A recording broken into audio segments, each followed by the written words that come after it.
Hello दोस्तों, multiverse के दूसरे भाग में हम जानते हैं महाविस्फोट या बिग बैंग के बारे में और इसके बारे हिंदू धर्म के अनुसार क्या व्याख्या है। बिग बैंग लगभग 13.7 अरब साल पहले एक आदिम गर्म और घनी स्थिति से अनंत ब्रह्मांड की परिमित शुरुआत का प्रतीक है। वर्तमान में एक अन्य लोकप्रिय स्थिर अवस्था मॉडल को विस्थापित करते हुए ब्रह्मांड की उत्पत्ति का प्रमुख सिद्धांत है। बिग बैंग थ्योरी खगोलविद एडविन हबल की टिप्पणियों में निहित है कि आकाशगंगाएं एक दूसरे से फैल रही हैं और दूर जा रही हैं। विस्तार का प्रमाण 2003 में हबल टेलीस्कोप द्वारा कैप्चर किए गए कॉस्मिक माइक्रोवेव बैकग्राउंड रेडिएशन में भी पाया गया था। जॉर्ज गामो द्वारा तैयार किया गया बिग बैंग थ्योरी अभी भी विज्ञान के मानकों को पूरा करने के लिए विकट चुनौतियों का सामना कर रहा है, लेकिन यह सबसे अच्छा प्रचलित मॉडल है। ब्रह्मांड की उत्पत्ति तब अस्तित्वहीन नहीं था और न ही अस्तित्व में था। हवा का कोई क्षेत्र नहीं था, इसके आगे कोई आकाश नहीं था। 1500 ईसा पूर्व के आसपास लिखे गए ऋग्वेद में सृजन का भजन नासदिया सूक्त ब्रह्मांड के समान बड़े धमाके की उत्पत्ति का वर्णन करता है। ब्रह्मांड संबंधी स्थिरांक आधुनिक ब्रह्मांड विज्ञान के सबसे बड़े रहस्यों में से एक है। ब्रह्मांड संबंधी स्थिरांक की समझ प्रतिकारक डार्क एनर्जी की सफलता है।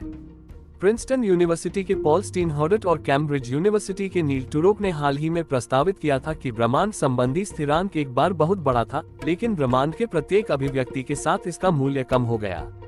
उनके सिद्धांत का तर्क है कि ब्रह्मांड केवल एक बार नहीं, बल्कि मृत्यु और जन्म के अंतहीन चक्रों में अस्तित्व में आया।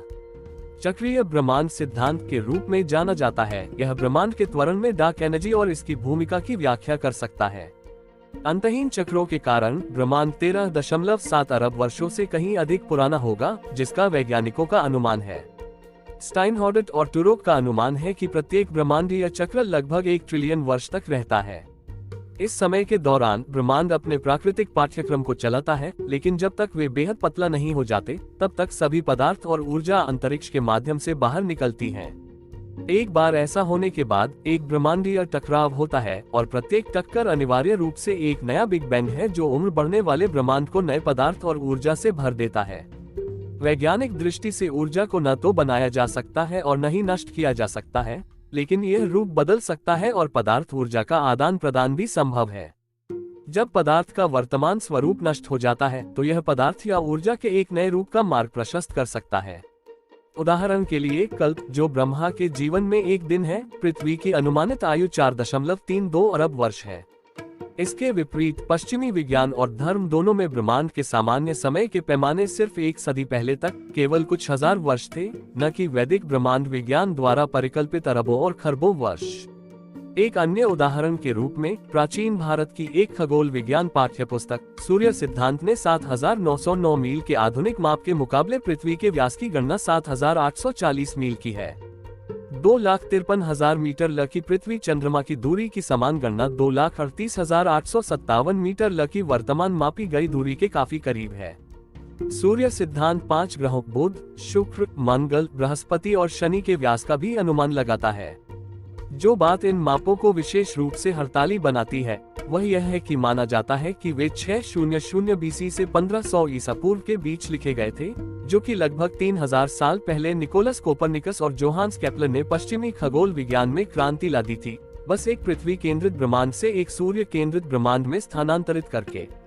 नए प्रस्तावित चक्रीय ब्रह्मांड सिद्धांत और हिंदू ब्रह्मांड विज्ञान के बीच रूपक समानताएं आश्चर्यजनक है। हिंदू ब्रह्मांड विज्ञान ब्रह्मांड के निर्माण, नष्ट होने और चक्रों की एक सतत दोहराव वाली श्रृंखला में निर्मित होने के बारे में बोलता है। ब्रह्मा एक नया ब्रह्मांड बनाता है जो अंततः एक और ब्रह्मांड शुरू करने के लिए नष्ट हो जाएगा। हिंदू ब्रह्मांड विज्ञान के अनुसार एक नए ब्रह्मा और इस तरह एक नए ब्रह्मांड के लिए मार्ग प्रशस्त करने के लिए ब्रह्मा स्वयं 100 ब्रह्मा वर्ष मानव पैमाने में 311 ट्रिलियन वर्ष के बाद विनाश से गुजरते हैं। हालांकि ये समानताएं जितनी उल्लेखनीय है, वैदिक और आधुनिक ब्रह्मांड विज्ञान के बीच महत्वपूर्ण विचलन भी हैं। सूर्य का व्यास सूर्य सिद्धांत के अनुसार 32,500 मील आधुनिक समय के 8,70,000 मीटर ल के मूल्य से बहुत दूर है। आधुनिक विज्ञान मानता है कि कार्बनिक अणु पदार्थ जीवन और चेतना बनने के लिए विकसित हुए, जो मूल रूप से हिंदू दर्शन के दृष्टिकोण से अलग है कि वे पदार्थ से तब तक विकसित नहीं हो सकते जब तक कि पदार्थ में जीवन और चेतना प्रदान करने की अंतर्निहित क्षमता न हो। इसके अलावा बिग बैंग मॉडल का प्रस्ताव है कि ब्रह्मांड के अस्तित्व में आने से पहले द्रव्यमान ऊर्जा एक बिंदु पर केंद्रित थी।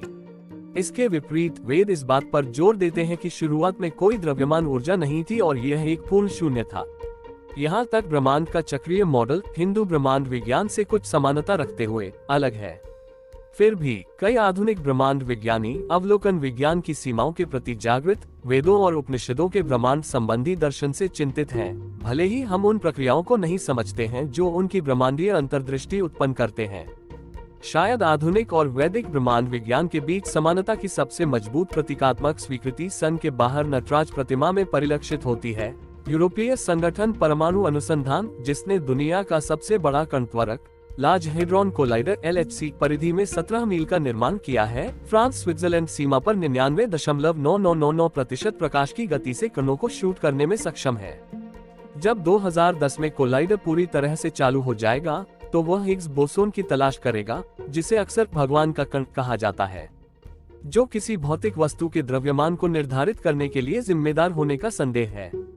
मौलिक कणों को मुख्य रूप से दो फर्मियन एनरिको फर्मी का एक संदर्भ, जिन्होंने पहली परमाणु श्रृंखला प्रतिक्रिया का संचालन किया, जिसके कारण पहले परमाणु बम का विकास हुआ, और बोसोन एस 1924 में आइंस्टीन, जिसे अब बोस-आइंस्टीन सांख्यिकी के रूप में जाना जाता है।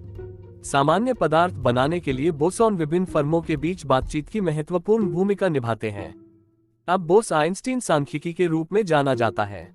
सामान्य पदार्थ बनाने के लिए बोसोन विभिन्न फर्मों के बीच बातचीत की महत्वपूर्ण भूमिका निभाते हैं। अब बोस-आइंस्टीन सांख्यिकी के रूप में जाना जाता है। सामान्य पदार्थ बनाने के लिए बोसोन विभिन्न फर्मों के बीच बातचीत की महत्वपूर्ण भूमिका निभाते हैं। भारत सरकार द्वारा 2004 में सन को भेंट की गई 6 फीट की नटराज प्रतिमा शिव के सृजन और विनाश के नृत्य को दर्शाती है, न कि ब्रह्मांड में पदार्थ और ऊर्जा की अदला बदली प्रकृति को प्रकट करने वाले मौलिक कणों के नृत्य के विपरीत। शिव प्रतिमा के बगल में एक पट्टिका फ्रिट्ज ऑफ कैप्रा के सर्वश्रेष्ठ विक्रेता द ताओ ऑफ फिजिक्स से शिव के ब्रह्मांडीय नृत्य के रूपक के आधुनिक महत्व को पकड़ती है। आधुनिक भौतिकी ने दिखाया है कि सृजन और विनाश की लय न केवल बारी में प्रकट होती है ऋतुओं और सभी जीवित प्राणियों के जन्म और मृत्यु में, लेकिन यह भी अकार्बनिक पदार्थ का सार है और आधुनिक भौतिकविदों के लिए शिव का नृत्य उपपरमाणु पदार्थ का नृत्य है। सैकड़ों साल पहले भारतीय कलाकारों ने कांसे की एक सुंदर श्रृंखला में नृत्य करते हुए शिव के विभिन्न प्रकार के दृश्य चित्र बनाए। हमारे समय में भौतिकविदों ने ब्रह्मांडीय नृत्य के पैटर्न को चित्रित करने के लिए सबसे उन्नत तकनीक का उपयोग किया है। इस प्रकार ब्रह्मांडीय नृत्य का रूपक प्राचीन पौराणिक कथाओं, धार्मिक कला और आधुनिक भौतिकी को जोड़ता है। हमेशा के लिए सपने। रात के आकाश के विशाल विस्तार में कोई भी विस्मय का अनुभव करता है। मानव मन के लिए ब्रह्मांड के पैमाने को समझना मुश्किल है। सूर्य हमारे सौर मंडल के केंद्र में स्थित तारा लगभग 93 मिलियन मील दूर है। सूर्य से प्रकाश को हम तक पहुंचने में 8 मिनट लगते हैं, इसलिए जो सूर्य हम देखते हैं वह वास्तव में वैसा ही है जैसा वह 8 मिनट पहले था। सूर्य हमारे सौर मंडल पर हावी है, जिसका द्रव्यमान 99.86% है। 1.3 मिलियन पृथ्वी सूर्य के अंदर समा सकती है, जिसका व्यास 8,70,000 मीटर ल पृथ्वी के 110 गुना है। लेकिन यहाँ तक सूर्य और हमारा सौर मंडल ब्रह्मांड की विशालता में एक धुंधली धूल है, जो कि मात्रा में अनंत है। 100 अरब आकाशगंगाओं से आबाद है, जिनमें से प्रत्येक में अकेले देखने योग्य ब्रह्मांड में खरबों तारे हैं। दूरियां इतनी विशाल है कि खगोलविद प्रकाश वर्ष में उनका प्रतिनिधित्व करते हैं। 5.9 ट्रिलियन मील के बराबर प्रकाश द्वारा तय की गई दूरी एक वर्ष में सबसे तेज अनुमेय गति। एक विशिष्ट आकाशगंगा 30,000 प्रकाश वर्ष व्यास की होती है और अपने निकटतम पड़ोसी से 3 मिलियन प्रकाश वर्ष अलग होती है। हमारी आकाशगंगा व्यास में 100,000 प्रकाश वर्ष है और हमारे लिए निकटतम आकाशगंगा 2.5 मिलियन प्रकाश वर्ष दूर है। प्रकाश की गति से यात्रा करने में हमें 100,000 साल लगेंगे। 1,86,000 मीटर ल प्रति सेकंड हमारी आकाशगंगा के किनारे से किनारे तक जाने में। ब्रह्मांड विज्ञानियों का मानना कि हमारे ब्रह्मांड की उत्पत्ति 13.73 अरब साल पहले एक बिग बैंग के साथ हुई थी। हालांकि ब्रह्मांड के नए दोलन सिद्धांत यह मानते हैं कि बिग बैंग ब्रह्मांड का सबसे हालिया मनोरंजन था, जो कि खरबों वर्षों में जन्म और विनाश के अनगिनत चक्रों से गुजरा है। आशा है आपको ब्रह्मांड या मल्टीवर्स से जुड़ी हमारी दोनों वीडियो पसंद है। धन्यवाद। आपका दिन शुभ हो।